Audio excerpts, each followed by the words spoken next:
ಸುಧಾಕರ್ ಅವರ ಮಾತುಗಳನ್ನ ಸೂಕ್ಷ್ಮವಾಗಿ ಗಮನಿಸಿ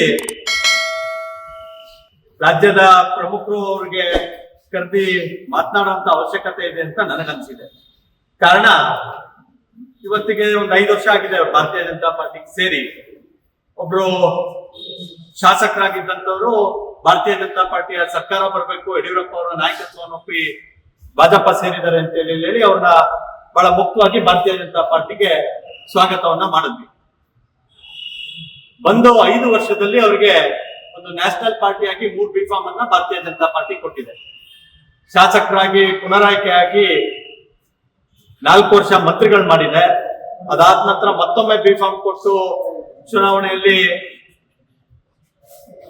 ಸೋಲನ್ನು ಕಂಡ್ರು. ನಂತರ ಅವ್ರಿಗೆ ಮತ್ತೆ ಪಕ್ಷ ಕೈ ಹಿಡಿದು MP ಸೀಟ್ ಅನ್ನು ಕೊಟ್ಟಿದೆ. ಅಂದ್ರೆ 5 ವರ್ಷದಲ್ಲಿ 3 ಬಿಫಾರ್ಮ್ 4 ವರ್ಷ ಮಂತ್ರಿಗಿರಿ ಕೊಟ್ಟಿದೆ. ಭಾರತೀಯ ಜನತಾ ಪಾರ್ಟಿಯಲ್ಲಿ ಯಾವುದು GPA ಸಿಸ್ಟಮ್ ಇಲ್ಲ. MP ಆದ ತಕ್ಷಣ ಇಡೀ ಜಿಲ್ಲೆ ಸುಧಾಕರ್ ಅವರು ಬರ್ಕೊಡ್ಬೇಕು ಅನ್ನೋ ಸಿಸ್ಟಮ್ ಇಲ್ಲ. ಪ್ರೀತಮ್ ಗೌಡ ಹಾಸನ ಜಿಲ್ಲೆಯಲ್ಲಿ ಪ್ರಧಾನ ಕಾರ್ಯದರ್ಶಿ ಆಗಿದ್ದಾನೆ ಅಂತ ಹೇಳಿದ್ರೆ ಇಡೀ ಜಿಲ್ಲೆ ರಾಜಕಾರಣ ಪ್ರೀತಮ್ ಗೌಡ ನಿಟ್ಟಿನಲ್ಲಿ ಇರಬೇಕು ಅಂತ ಸರ್ವಾಧಿಕಾರಿ ಧೋರಣೆ ನಮ್ಮ ಪಕ್ಷದಲ್ಲಿ ನಡೆಯೋದಿಲ್ಲ, ನನ್ನೂ ಒಳಗೊಂಡಂತೆ. ಹಾಗಾಗಿ ಸುಧಾಕರ್ ಅವರು ಪಾರ್ಟಿ ಸಿಸ್ಟಮ್ ಅನ್ನ ಅರ್ಥ ಮಾಡ್ಕೋಬೇಕು. ಇದು ಕಾರ್ಪೊರೇಟ್ ಸಿಸ್ಟಮ್ ಅಲ್ಲ, ಇದು party system, cadre based party. ಇದು ಅವ್ರಿಗೆ ಮಾಹಿತಿ ಕೊಡ್ತಾ ಇದೆ ಮತ್ತು ಬಹಳ ಎಲ್ಲ ಗೊತ್ತಿದೆ ಅಂತ ಹೇಳಿ ಭಾವಿಸಿ ದೊಡ್ಡ ದೊಡ್ಡ ಮಾತನ್ನ ಆಡಬಾರ್ದು ಮಾಧ್ಯಮದ ಮುಂದೆ. ಅವರು ಕೇವಲ ಪಾರ್ಟಿಗೆ ಬಂದು 5 ವರ್ಷ ಆಗಿದೆ, ಅದ್ರಲ್ಲಿ 4 ವರ್ಷ ಮಂತ್ರಿ ಮಾಡಿದ್ದಾರೆ ಪಕ್ಷ ಮತ್ತು ಹಿರಿಯರು. ಅದ್ರ ಜೊತೆಯಾಗಿ ಸೋತಂತವ್ರನ್ನ MP ಕೊಟ್ಟಿದೆ. ನಾನು ಸೋತಿದ್ದೆ. ನಾನು ಪಕ್ಷದ ಸಾಮಾನ್ಯ ಕಾರ್ಯಕರ್ತನಾಗಿ ಬೆಳೆದು ಇವಾಗ ಶಾಸಕನಾಗಿ ಒಂದ್ ಬಾರಿ ಅವಕಾಶ ಕೊಟ್ಟಿತ್ತು, 2ನೇ ಬಾರಿಗೆ ಜನ ಬೇರೆಯವ್ರಿಗೆ ಅವಕಾಶ ಮಾಡಿಕೊಟ್ಟಿದ್ದಾರೆ. ನಾನು ಸಮಾಧಾನವಾಗಿದ್ದೆ. ಅದ್ರ ಸೋತಂತವ್ರಿಗೆ ಸಮಾಧಾನ ಇಲ್ಲ. MP ಟಿಕೆಟ್ ತಗೊಂಡು MP ಆಗಿ ಅವರು ಸ್ವಲ್ಪ ಪಿಕ್ಚರ್ ಲೈನ್ ಅಲ್ಲಿ ಜಾಸ್ತಿ ಇರೋದ್ರಿಂದ ಫಾಸ್ಟ್ ಆಗಿ ಎಲ್ಲ ಹಾಕ್ಬೇಕು ಅಂತ ಆಗುತ್ತೆ. MLA ಆದ್ರು, ಮಂತ್ರಿ ಆದ್ಮೇಲೆ ನೆಕ್ಸ್ಟ್ ರಾಜ್ಯಾಧ್ಯಕ್ಷ ಆಗ್ಬೇಕು ಅಂತಿರ್ತೇನೋ ಅಥವಾ ಮುಖ್ಯಮಂತ್ರಿ ಆಗ್ಬೇಕು ಅಂತಿರ್ತೇನೋ ನನಗೆ ಗೊತ್ತಿಲ್ಲ. ಅವ್ರು ಏನೇ ಇರ್ಲಿ ಪಕ್ಷ ಅವರಿಗೆ ಜೊತೆಗೆ ತಗೊಂಡಂತ ಕೆಲಸ ಮಾಡುತ್ತೆ.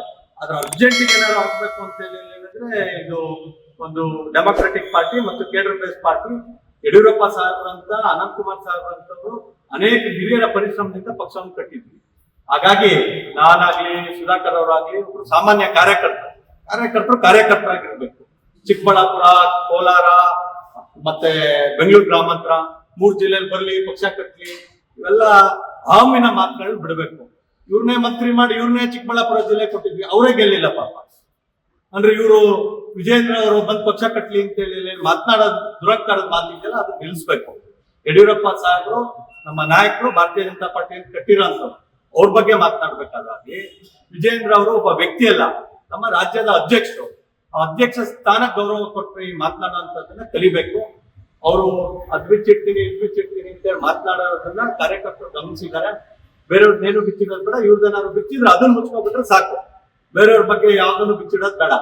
ಮತ್ತೆ ಏನು ಮಾತಿನ ಶೈಲಿ ಇದೆ ಅದನ್ನ ಮಿಸ್ಟರ್ ಸುಧಾಕರ್, ನೀವು ಡಾಕ್ಟರ್ ಸುಧಾಕರ್ ಆಗಿರ್ಬೋದು, ಗಂಭೀರವಾಗಿ ನಡ್ಕೊಂಡು ಪಕ್ಷದ ಚೌಕಟ್ಟಿನೊಳಗಿರ್ಬೇಕು ಅಂತ ಹೇಳಿ ನಾನು ಕಾರ್ಯಕರ್ತರ ಪರವಾಗಿ ಮನವಿ ಮಾಡ್ತೀನಿ. ಕಾರಣ ನೀವು ಬಂದಿಲ್ಲಿ ಕಾರ್ಪೊರೇಟ್ ಸ್ಟೈಲ್ ಅಲ್ಲಿ ಬಂದು 4 ವರ್ಷ ಅಧಿಕಾರ ಅನುಭವಿಸಿ ನೀವು ಹೇಳ್ದಂಗಾದ್ರೆ ಸಂತೋಷ. ನೀವು ಹೇಳಿದ್ದಾಗ್ಲಿಲ್ಲ ಅಂತ ಹೇಳಿದ್ರೆ ನಾನು ಯೋಚನೆ ಮಾಡ್ತೀನಿ ಅಂತ ಹೇಳಿದ್ರೆ ನಿಮ್ ಈ ಮನಸ್ಥಿತಿಗೋಸ್ಕರನೇ ಪಕ್ಷ ತೀರ್ಮಾನ ಮಾಡೋದು ಅಥವಾ ಕಾರ್ಯಕರ್ತರು ತೀರ್ಮಾನ ಮಾಡೋದು ಎಲ್ಲ ನಿಮ್ ಕೈಲಿ ಇರಬಾರ್ದು, ಪಕ್ಷದ ಕೈಲೂ ಇರಬೇಕು. ನೀವು ಒಬ್ರು ಪಕ್ಷದ ಸದಸ್ಯರಾಗಿ ನಾಳೆ ಮತ್ತೆ MP ಆಗಿದ್ದೀರಿ, ಮತ್ತೆ MP ಆಗ್ತಿರೋ, ಶಾಸಕರಾಗ್ತಿರೋ, ಪಕ್ಷ ನಿಮ್ಗೆ ಸಹಕಾರ ಕೊಡುತ್ತೆ. ಆದ್ರೆ ಇಡೀ ಪಕ್ಷನೇ ನೀವು ಹೇಳ್ದಂಗೆ ಕೇಳಬೇಕು ಅನ್ನೋ ಮನಸ್ಥಿತಿಯಿಂದ ದಯಮಾಡಿ ಹೊರಗೆ ಬನ್ನಿ. ನೀವು ಕೂಡ ನಮಗೆ ಒಬ್ರು ಸಾಮಾನ್ಯ ಕಾರ್ಯಕರ್ತರು, ಏನು ಇಲ್ಲದಿರೋ ಕಡೆ ಗೆದ್ದಿದ್ದೀವಿ ಅಂತೇಳಿ ಹೇಳಿದ್ರು. ಮಸಾಲೆ ಜಯರಾಮ್ ಅವರು ತುರುವೇಕೆರೆಯಲ್ಲಿ ಗೆದ್ದಿದ್ದಾರೆ, ಪ್ರೀತಮ್ ಗೌಡನು ಗೆದ್ದಿದ್ದ. ಈಗ 23ರಲ್ಲಿ ನಿಮ್ಮ ಚುನಾವಣಾ ಪ್ರಣಾಳಿಕೆ ಸಮಿತಿ ಅಧ್ಯಕ್ಷರು ಮಾಡಿದ್ವಿ. ನಿಮ್ ಪ್ರಣಾಳಿಕೆಯಿಂದನೇ BJP 66 ಬಂದಿರೋದು. ನಿಮ್ಗೆ ಎಲ್ಲಾ ಅವಕಾಶನೂ ಕೊಟ್ಟಿದೆ. ಅವಕಾಶ ಕೊಟ್ಟಾಗ ಮಾಡಕ್ಕಾಗಿಲ್ಲ, ಈಗ ಬೇರೆಯವ್ರಿಗೆ ಕೊಟ್ಟಾಗ ಸಹಕಾರ ಕೊಡ್ಬೇಕು.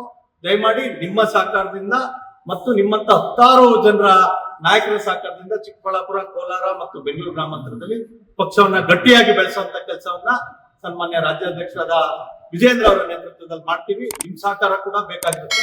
ಅದು ನಿಮ್ಮಿಂದನೇ ಬೆಳಕರಿಯುತ್ತೆ ಅನ್ನೋ ಭ್ರಮೆಯಿಂದ ಹೊರಗೆ ಬರಬೇಕು ಅಂತ ಹೇಳಿ ನಾನು ಅವರಲ್ಲಿ ಮನವಿಯನ್ನು ಮಾಡಿ. ಲೇಟೆಸ್ಟ್ ಹಾಗೂ ಇಂಟ್ರೆಸ್ಟಿಂಗ್ ಸುದ್ದಿಗಳಿಗಾಗಿ ಬಾಸ್ ಟಿವಿ ಕನ್ನಡ ಚಾನೆಲ್ನ ಸಬ್ಸ್ಕ್ರೈಬ್ ಮಾಡಿ. ಹಾಗೆಯೇ ಬೆಲ್ ಐಕಾನ್ ಪ್ರೆಸ್ ಮಾಡಿ.